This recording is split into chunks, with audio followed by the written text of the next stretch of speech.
Assalamualaikum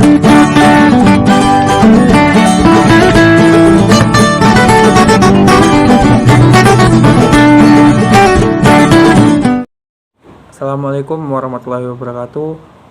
We are from Group 6. We will presenting about harnessing the engine of global innovation. Our team is Juanda Ardiansyah, Safety Almadani, Reza Syafitri, and Ruth Maranata Silalahi. Our material is the first, technological innovation as the basis of economic development. Second, introduction to research and development or R&D. 3. Worldwide intellectual property rights. 4.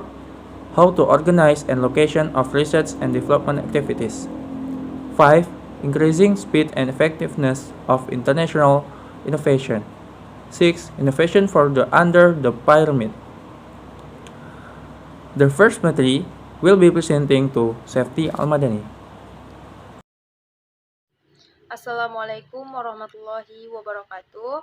My name is Septi Almadani. Here I want to explain about analyzing a global innovation engine as per the first benefit, namely 1. Technological innovation as the basis of economic development. The fundamental principle in economics is that the standard of living of economic actors will be determined by their ability to produce goods and services. The standard of living of economic actors will be determined by their ability to add and or create value to the product.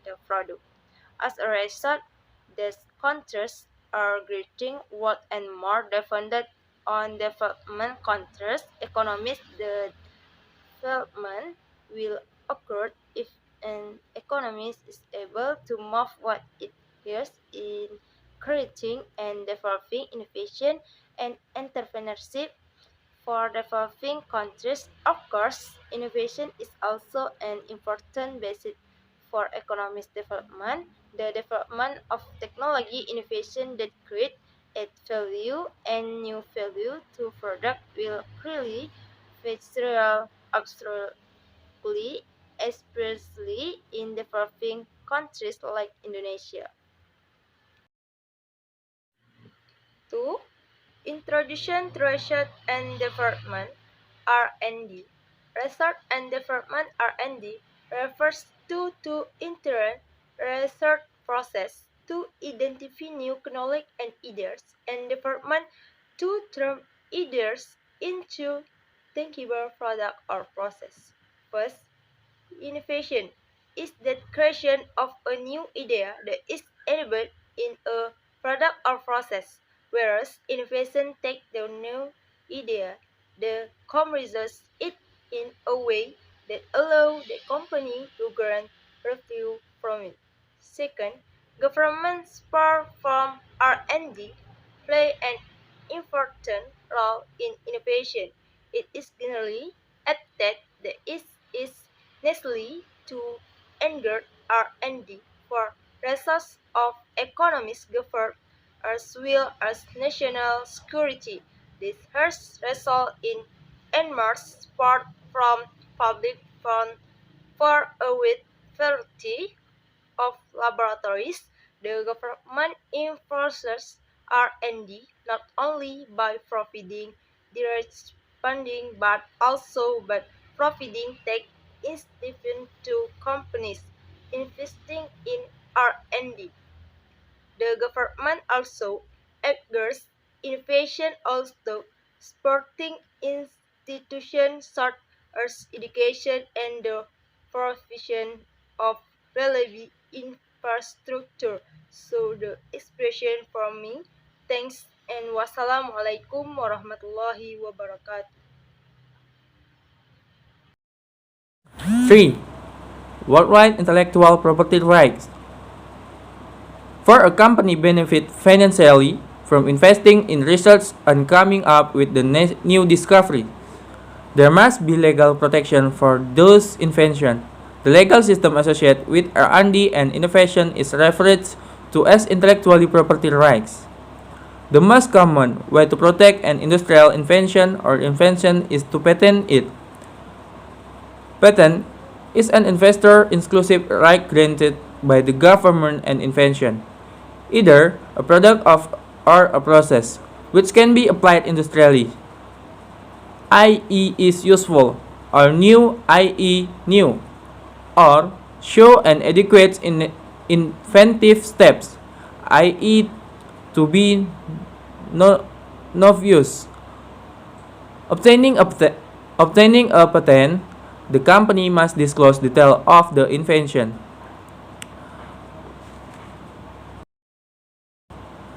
Intellectual property right license. According to the World Intellectual Property Organization, or WIPO, means the permission granted by the owner intellectual property to other use it in accordance with the term and condition agreed upon. World Intellectual Property Organization, or WIPO. The World Intellectual Property Organization, or WIPO, is the United Nations specialized agency whose function is to harmonize the intellectual property laws of countries around the world, harmonize national intellectual property laws and procedures. I will continue presentation slide from Juanda. How to organize and location of research and development activities. One of the challenges of the global network of distributed R&D center is managing employees located in different countries. Booth and company surveyed R&D leaders in 166 companies in 19 countries to ask about their most pressing R&D challenge. The top 3 challenge listed by executives are: number 1, how to assess the value of a new idea. 2, how to encourage collaboration across geographic location and function. And 3, manage the complexity of global R&D projects. Organizing R&D activities and increasingly platforms is putting pressure on research and development R&D companies to produce new product and service in less time and at lower cost. As a result, a new model for how companies should manage R&D activities has emerged. The traditional model of having one R&D center located in the United States is being replaced by having a network of smaller R&D centers located in various parts of the world. The reasons for the spread of this R&D activity are to leverage talent around the world, to lower costs, and to be better able to develop new product and service adapt to new country markets. When designing an R&D network, companies need to ensure that all centers use the same communication platform and information system so that team members can communicate wherever they are. Some companies also offer financial and promotional incentives to encourage employees to work in different locations. Means of location advantage, local firm characteristic, local market demand, local suppliers and complementary industries, local market research and capabilities. The decision to determine the location usually also depends on what type of business the entrepreneurs have. For example, entrepreneurs who choose their location close to industrial location have a strategy to minimize the company's operating costs, while for a location close to warehouse, entrepreneurs think that operational costs can be reduced and delivery speed can be maximized. Behind this determination lies a location determination strategy the business owner should know in order to maximize profit at their location in the future. Different types of companies will have different factors to consider in choosing a location. For example, a culinary business that chooses a location close to the market, quality transportation, easy road access so that consumers have no difficulty reaching this culinary place. It is different with ice-cook companies that consider location close to the workforce to get a lot of employees around and minimize employee transportation. costs and maximize the vendor network to be the destination of ice-coby supply. These materials are in the past, the company centralized its R&D activities into a single R&D center located in the same country as the company's headquarters. 2. An innovation center is a geographic location where universities, research laboratories, and corporate R&D centers come together. 3.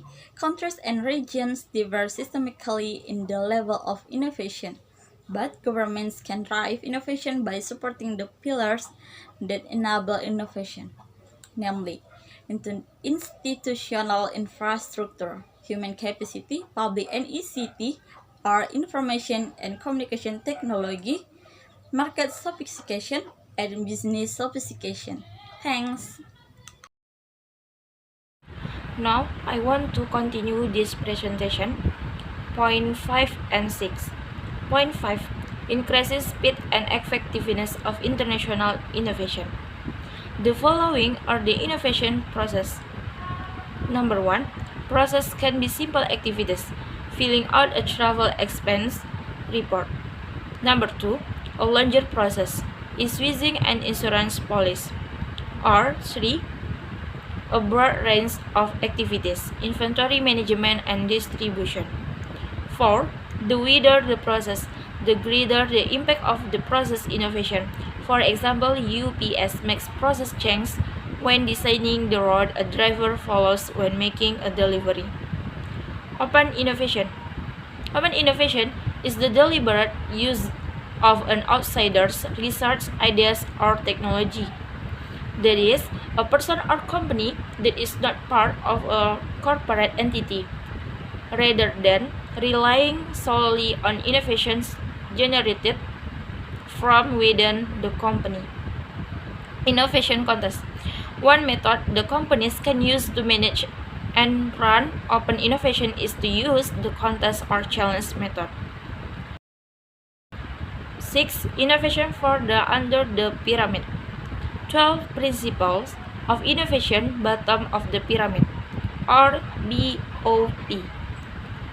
Tackling the bottom of the pyramid requires a fresh managerial mindset.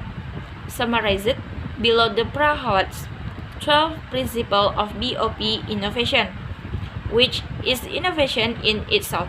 In the BOP, the infrastructure is much clearer and more costly. Here are Prahalat's 12 principles of BOP innovation, along with examples of each.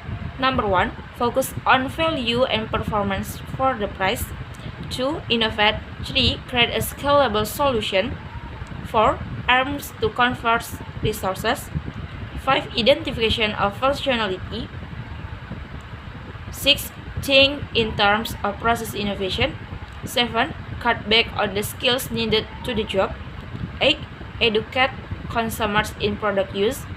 9. Design products and services to operate in demanding infrastructure environments. 10. Create a simple interface and short learning curve. 11. Innovating in distribution. 12. Challenge assumption. Enough of us for our presentation. Thank you for attention. Assalamualaikum warahmatullahi wabarakatuh.